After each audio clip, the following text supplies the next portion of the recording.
Nicolas Bouzou, l'économie avec vous. Une 5e vague de Covid est en train de se former en sus de l'arrivée des virus hivernaux. Tout ça va peser évidemment sur l'hôpital, qui a déjà du mal à se remettre de la pression exercée sur lui depuis mars 2020. Comme si la vraie crise hospitalière, finalement, c'était maintenant, Nicolas. Ah oui, c'est ça, le malaise à l'hôpital est très important, on le voit quand on discute avec les personnels hospitaliers, et ce malaise, il semble s'amplifier au moment même où les rémunérations augmentent. Je vous rappelle que le Ségur de la santé a été signé au mois de juillet, il injecte quand même plus de 7 milliards d'euros par an dans l'hôpital, les salaires des personnels dits au contact des patients des hôpitaux publics ont augmenté à partir du 1er octobre. C'est au minimum 183 euros net. Et le Ségur de la santé prévoit 15 000 recrutements. Je rappelle d'ailleurs que cet accord, il a été signé par la majorité des syndicats hospitaliers. Bon, vous n'allez quand même pas dire qu'il ne fallait pas les augmenter, Nicolas. Bien sûr, évidemment, les salaires des personnels hospitaliers étaient bas, beaucoup trop bas, comme le sont d'ailleurs encore ceux des professeurs ou des magistrats. Ça générait d'ailleurs un problème d'attractivité. On a beaucoup dit qu'on manquait de lits à l'hôpital, mais en fait, c'est pas ça. Les lits, c'est facile à acheter, on peut acheter des lits. La difficulté, c'est qu'on manquait de personnel. Ce sont les gens formés qui manquent.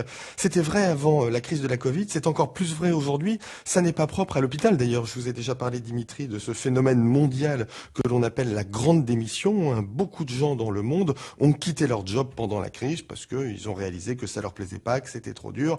Ce que ça montre aussi, c'est que les augmentations de salaire du Ségur, elles étaient absolument nécessaires, mais elles ne résolvent pas tout puisque ce malaise perdure. La vérité, c'est que l'hôpital est un environnement extrêmement bureaucratique avec un très mauvais management, un management qui ne donne pas de sens au travail, qui ne laisse pas d'autonomie aux collaborateurs. Vous voulez transformer l'hôpital en entreprise, Nicolas ?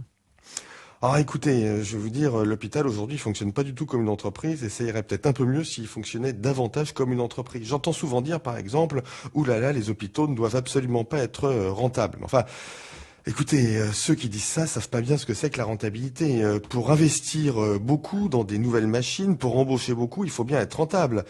Si jamais je dois aller à l'hôpital, je vais vous dire, je préfère être dans un hôpital qui gagne beaucoup d'argent que dans un hôpital qui perd beaucoup d'argent. Et puis, ce procès en libéralisme, disons-le, il méconnaît complètement le fonctionnement de l'hôpital. L'hôpital, il est régi par quelque chose qu'on appelle la T2A, la tarification à l'activité. Ça veut dire que tous les actes dans un hôpital ont un prix qui est fixé par les pouvoirs publics et qui est rigide. Prix fixe, prolifération des normes, on est bien dans un environnement qui n'est absolument pas libéral, mais qui est absolument soviétique. Eh bien, voyez-vous, c'est peut-être ça aussi le problème. Merci, Nicolas Bouzou.